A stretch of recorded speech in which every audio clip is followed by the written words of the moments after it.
Sa isang maliit na bayan, isang magsasaka ang hinuli dahil sa karumal-dumal na krimen.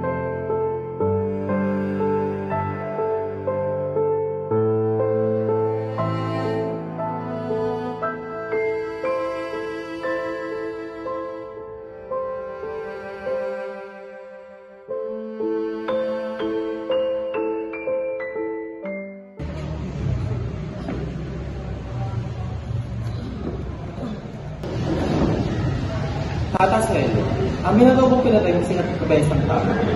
Ako po'y walang kasalanan. Wala kang kasalanan? Nakita ng mga tao na duguan si Kabesang Tano sa harap mo. Hindi ko po ginusto. Hindi ko po alam. Pinalayas ako sa lupain ko. Wala na akong pupuntahan. Wala na akong matitiran.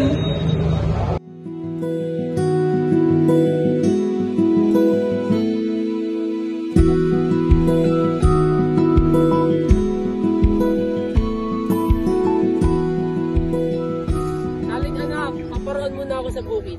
Sige po, tayo mag-iingat sa puroon.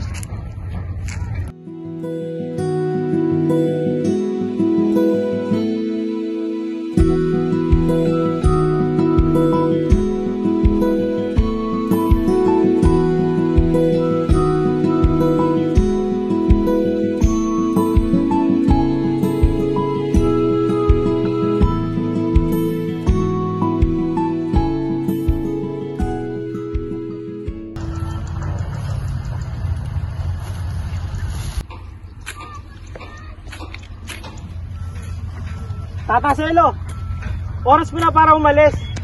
Hindi mo na lupa ito. May bago na magsasaka mo mag-aari nito. Kabesang Tano, wag naman po. Dito na ako lumaki.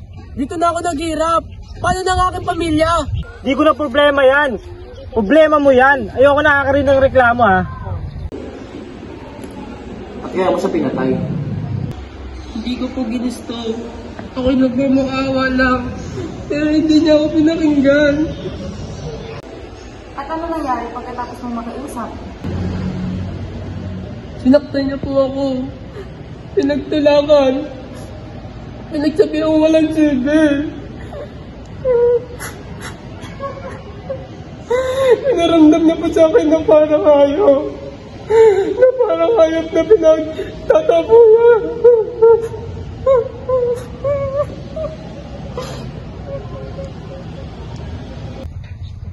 Kabesang Tano, wag po. Mawa po kayo sa akin. Wala na po ako iba matitiraan.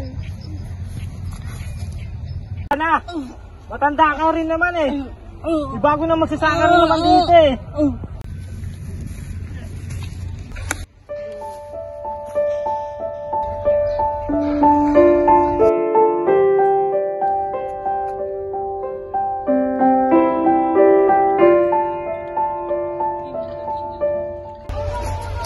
May tao, oh.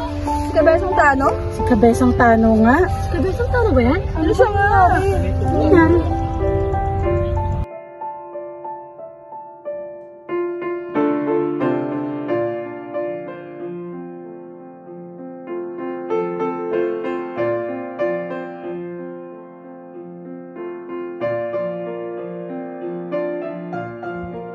Ang mahirap, kailan may hindi mananalo sa may kaya at may kapangyarihan.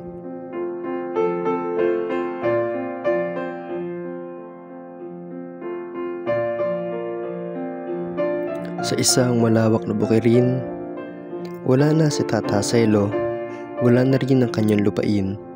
Ang krimen ay naging kwento na lamang sa hangin.